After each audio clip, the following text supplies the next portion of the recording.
Кыргызстанда россиялык Спутник V вакцинасы менен эмдөө башталып, алгачкылардан болуп, аны белгилүү хирург Мамбет Мамакеев алды. Бул тууралуу Саламаттык сактоо жана социалдык өнүктүрүү министрлигинен билдиришти. Дарыгер Мамбет Мамакеев Спутник V вакцинасын алгачкылардан болуу алды. Препараттын бул партиясы 65 жаштан жогоркуларга жана өнөкөт оорусу бар жарандарга сайылат. Ал эми биринчи этапка кирген топ мурдагыдай эле Кытайдын Sinopharm вакцинасын алуусун улантышат деп айтылат билдирүүдө. Эске салсак, кечээ 22 апрель күнү Кыргызстанга россиялык Спутник V вакцинасынын 20 000 дозасы жеткирилди. Анын 15 000 дозасын Кыргызстан сатып алды. Саламаттык сактоо министрлигинин маалыматына караганда, биринчи партиянын бир дозасы $10 турду. 20 000 доза 10 000 кишиге жетет.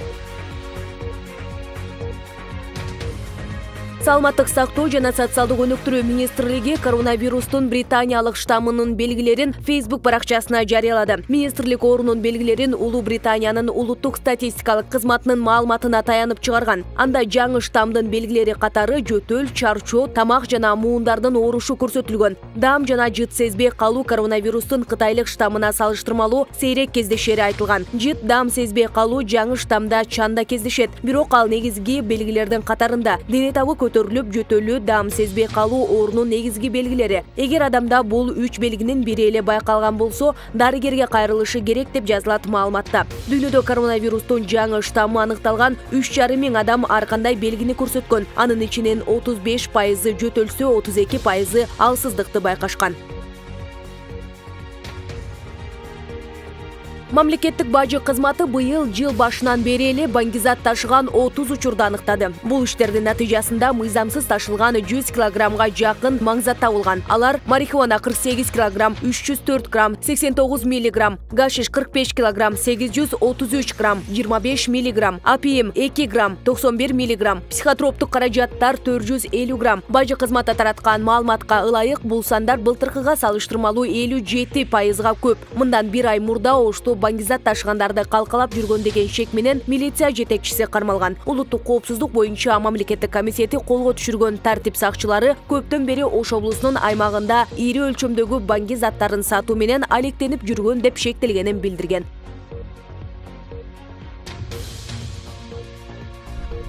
Урматтуу Камчыбек Кыдыршаевич, сиз патриот адам белеңиз.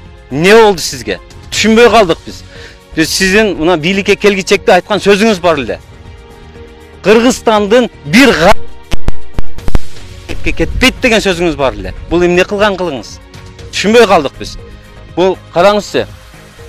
5500 гектар жер өзбек туугандарыбызга белекке берилип атат.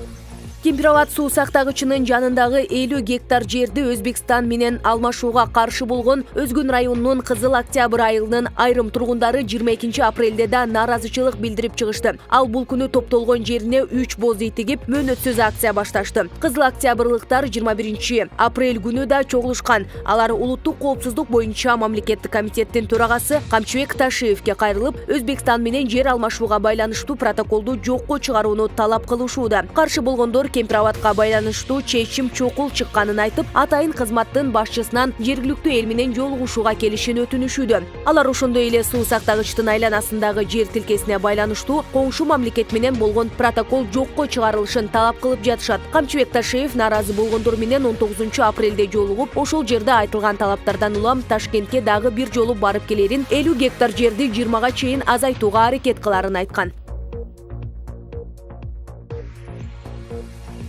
2021 жылдын 3 майында Бишкектин маршруттук таксилердин айдоочуларынын көпчүлүгү иш таштап, линияга чыкпоону көздөшүүдө. Бул тууралуу айдоочулар жазышууда. Бул алдын ала маалымат. Иш таштоонун катышуучулары дагы болушу мүмкүн. Бирок бул аталган каттамдарда унаа болбойт дегенди билдирбейт. Бир катар айдоочулар иш таштоого катышпашы мүмкүн. Иш таштоонун себеби мурдагыдай эле. Айдоочулар коомдук транспортто жол кирени көтөрүүнү талап кылышууда. Айдоочулардын бул тарабына муниципалитеттин маалымат кызматынан билдиришип, мыйзам боюнча тарифти өзгөртүү боюнча чечимди Бишкек шаардык кеңеши кабыл алат. Мэрдин буйругу менен бул маселе боюнча иштөө үчүн жумушчу топ түзүлгөн. Алар тиешелүү иштерди жасап жатат деп айтышты. Мындан тышкары мэрия айдоочуларга кайрылып, алардын абалын түшүнүп, мыйзам чегинде бардык аракеттерди көрүп жатканын, бул учурда коомдук транспорттун иши үзгүлтүккө учурабашы керектигин билдирди. Акыркы жолу тариф 2012 жылы 2 сомго көтөрүлгөн, 8 сомдон 10 сомго чейин.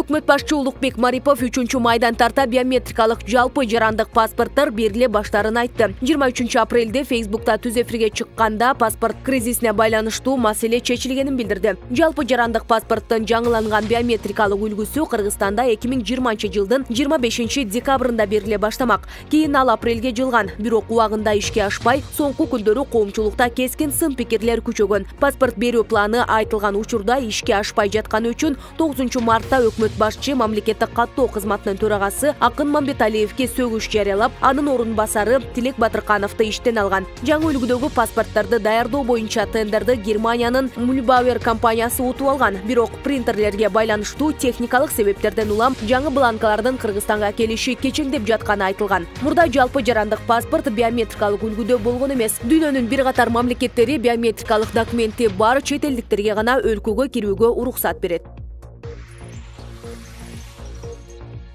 Биринчи жолу кыргызстандык жаран Орусиянын мамлекеттик думасына депутаттыкка аттанып жатат. Бул тууралуу социалдык тармактын колдонуучусу Зулпидин Нурматов кабарлады. Кубанычбек Кожоев Единая Россия партиясы менен мамлекеттик думанын депутаттыгына талапкер болууда. Учурда саясий партияларга праймерис башталды. Орусияда жашаган мекендештер Орусиянын мамлекеттик думасында кыргыз депутаты шайланса, бул өлкөдөгү миллиондогон мекендештердин укуктары корголорунан үмүт кылышууда. Мамлекеттик думага шайлоо быйыл сентябрь айында өтөт.